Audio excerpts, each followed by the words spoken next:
Lendo a Bíblia em um ano. Dia 185. Primeira leitura. 2 Reis, capítulo 23, versículo 31, ao capítulo 25, versículo 30. Joacás tinha 23 anos de idade quando começou a reinar, e reinou 3 meses em Jerusalém. A mãe dele se chamava Amutal, e era filha de Jeremias de Libná. Joacás fez o que era mal aos olhos do Senhor, segundo tudo que os seus pais haviam feito. Porém, Faraó Neco mandou prendê-lo em Riblá, na terra de Amate, para que não reinasse em Jerusalém, e impôs à terra um tributo de 3.400 quilos de prata e 34 quilos de ouro.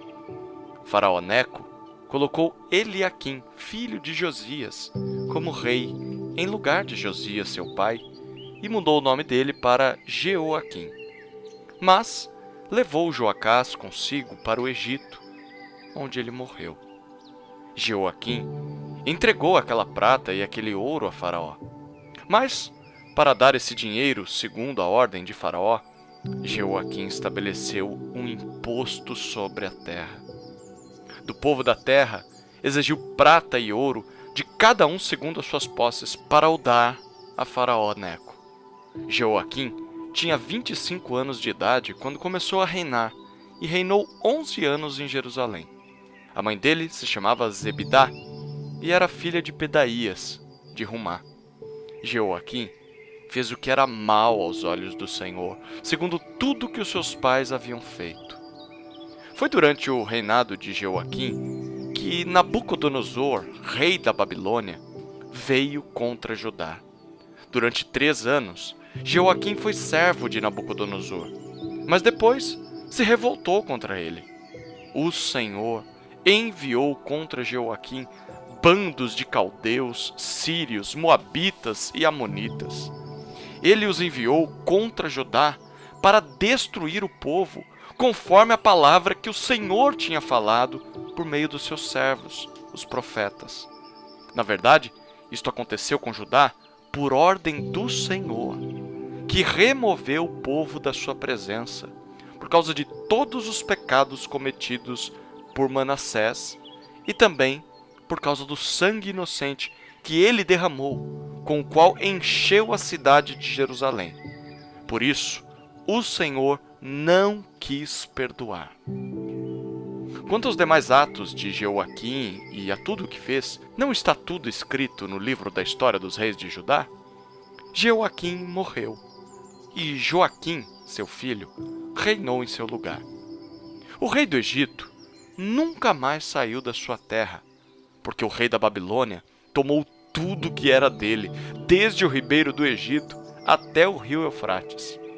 Joaquim tinha 18 anos de idade quando começou a reinar, e reinou 3 meses em Jerusalém. A mãe dele se chamava Neusta e era filha de Eunatã, de Jerusalém.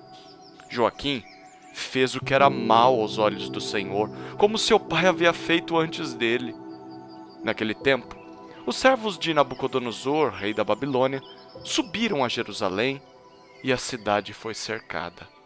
Nabucodonosor, rei da Babilônia, veio à cidade quando seus servos a sitiavam. Então, Joaquim, rei de Judá, acompanhado de sua mãe, seus servos, seus príncipes e seus oficiais, se entregou ao rei da Babilônia. E o rei da Babilônia, no 8º ano do seu reinado, o levou cativo.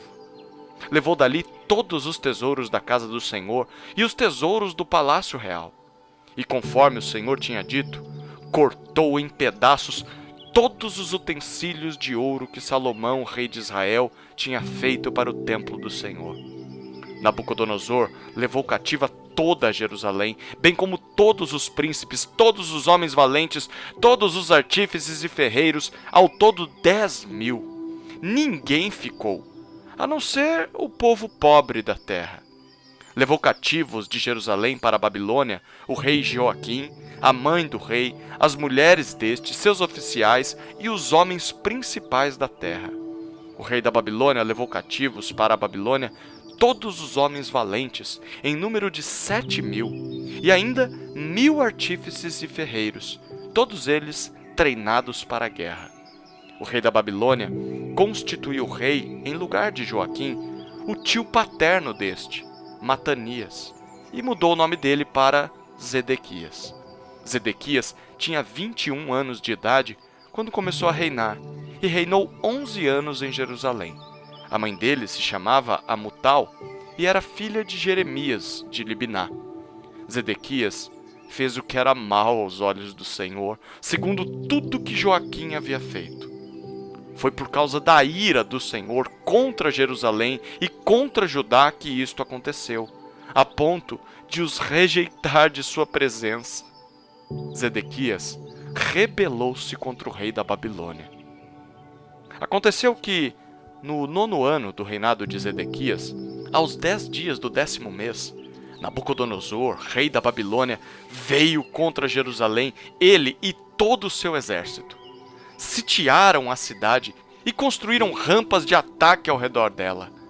A cidade ficou sitiada até o 11º ano do reinado de Zedequias. Aos 9 dias do 4º mês, quando a cidade se via apertada pela fome e não havia pão para o povo da terra, a cidade foi arrombada. Embora os caldeus estivessem em volta da cidade, todos os homens de guerra fugiram de noite pelo caminho do portão que fica entre as 2 muralhas perto do jardim do rei. Fugiram na direção do vale do Jordão, mas o exército dos caldeus perseguiu o rei Zedequias e o alcançou nas campinas de Jericó. E todo o exército deste se dispersou e o abandonou. Então Zedequias foi preso e levado ao rei da Babilônia em Riblá, o qual lhe pronunciou a sentença. Mataram os filhos de Zedequias na frente dele, e então lhe furaram os olhos. Amarraram-no com correntes de bronze e o levaram para a Babilônia. No 7º dia do 5º mês do 19º ano do reinado de Nabucodonosor, rei da Babilônia, Nebuzaradã, chefe da guarda e servidor do rei da Babilônia, veio a Jerusalém. Ele queimou a casa do Senhor e o palácio real, bem como todas as casas de Jerusalém. Também entregou às chamas todas as construções importantes. Todo o exército dos caldeus que estava com o chefe da guarda derrubou as muralhas ao redor de Jerusalém. Nebuzaradã, o chefe da guarda, levou cativos o resto do povo que havia ficado na cidade, os desertores que se entregaram ao rei da Babilônia e o restante da população. Porém, o chefe da guarda deixou alguns dos mais pobres da terra para serem vinhateiros e lavradores.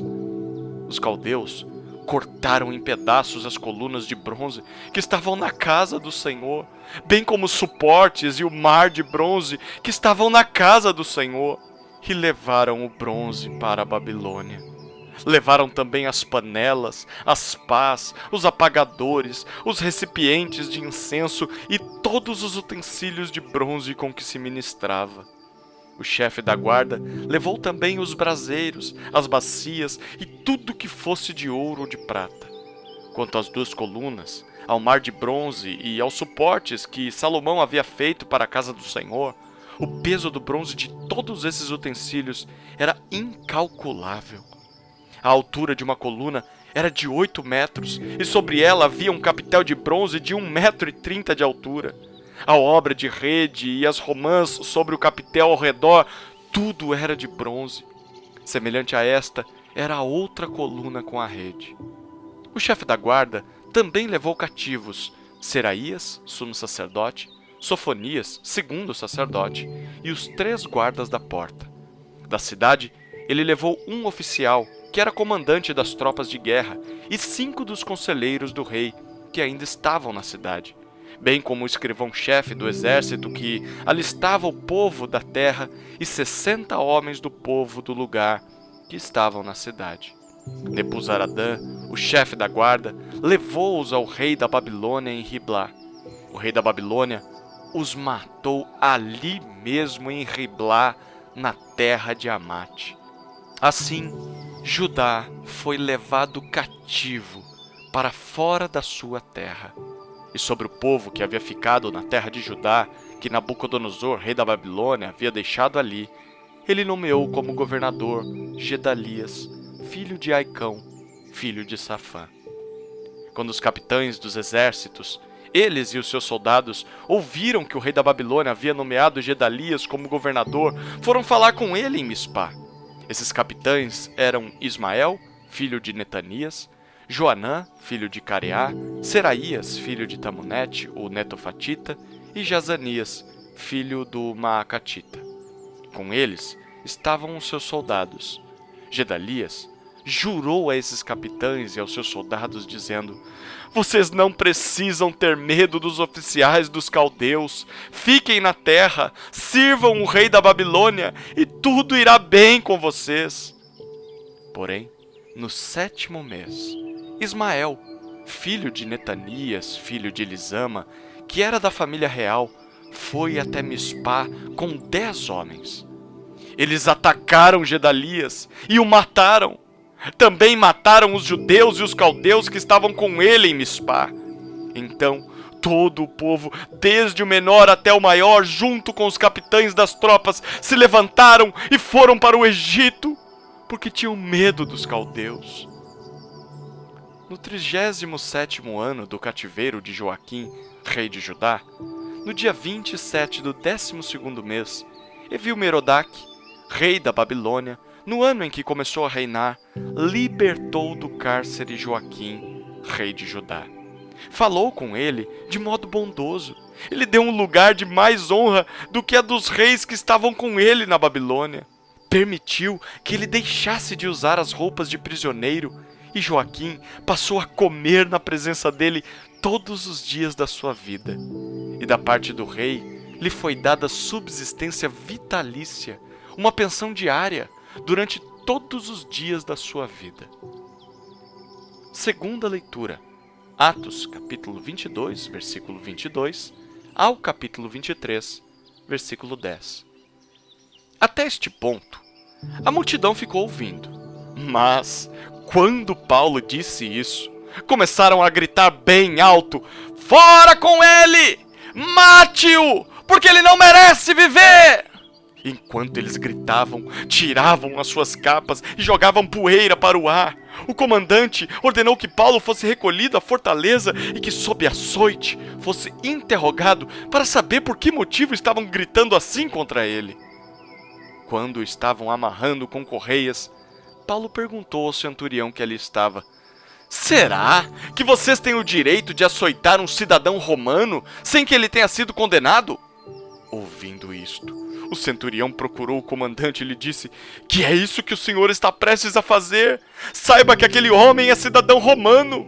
Então, o comandante veio e perguntou a Paulo: diga-me uma coisa, você é romano? Paulo respondeu: sou. E o comandante disse: eu tive de gastar muito dinheiro para conseguir essa cidadania. Ao que Paulo respondeu: pois eu a tenho de nascença. Imediatamente se afastaram os que iam interrogá-lo com açoites. O próprio comandante ficou com medo quando soube que Paulo era romano, porque tinha mandado amarrá-lo. No dia seguinte, querendo certificar-se dos motivos por que Paulo vinha sendo acusado pelos judeus, o comandante o soltou e ordenou que se reunissem os principais sacerdotes e todo o sinédrio. E mandando trazer Paulo, apresentou-o diante deles. Paulo, fixando os olhos no sinédrio, disse: meus irmãos, tenho vivido até o dia de hoje com a consciência limpa diante de Deus. Mas Ananias, o sumo sacerdote, mandou aos que estavam perto de Paulo que lhe batessem na boca. Então Paulo lhe disse: Deus há de ferir você, parede branqueada! Você está aí sentado para me julgar de acordo com a lei, e contra a lei ordena que eu seja agredido? Os que estavam ali perguntaram a Paulo: você está insultando o sumo sacerdote de Deus? Paulo respondeu: eu não sabia, irmãos, que ele é sumo sacerdote, porque está escrito: não fale mal de uma autoridade do seu povo. Como Paulo sabia que uma parte do sinédrio se compunha de saduceus e outra de fariseus, exclamou: Irmãos, eu sou fariseu, filho de fariseus. Estou sendo julgado por causa da esperança e da ressurreição dos mortos. Ditas estas palavras, começou uma grande discussão entre os fariseus e os saduceus, e o sinédrio se dividiu. Pois os saduceus dizem que não há ressurreição, nem anjo, nem espírito, ao passo que os fariseus admitem todas essas coisas. Houve, pois, muita gritaria no sinédrio. Levantando-se alguns escribas que eram do partido dos fariseus, discutiam dizendo: Não achamos neste homem mal algum! E se de fato algum espírito ou anjo falou com ele? Como a discussão ficava cada vez mais intensa, o comandante, temendo que Paulo fosse despedaçado por eles, mandou descer a guarda para que o retirassem dali e o levassem para a fortaleza. Terceira leitura. Salmos, capítulo 2, versículos 1 a 12. Por que se enfurecem as nações e os povos imaginam coisas vãs?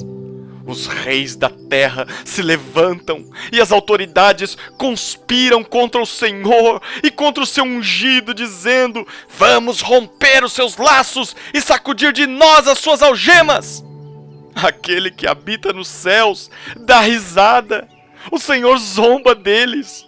Na sua ira, a seu tempo, lhes falará, e no seu furor os deixará apavorados, dizendo: Eu constituí o meu rei sobre o meu santo monte Sião.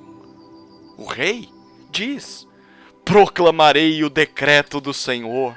Ele me disse: Você é meu filho, hoje eu gerei você. Peça e eu lhe darei as nações por herança e as extremidades da terra por sua possessão. Com uma vara de ferro você as quebrará e as despedaçará como um vaso de oleiro. Agora, pois, ó reis, sejam prudentes, deixem-se advertir, juízes da terra. Sirvam o Senhor com temor e alegrem-se nele com tremor. Beijem o filho, para que não se irrite e não pereçam no caminho, porque em breve se acenderá a sua ira. Bem-aventurados todos os que nele se refugiam. Quarta leitura. Provérbios, capítulo 18, versículo 13. Responder antes de ouvir é tolice e vergonha.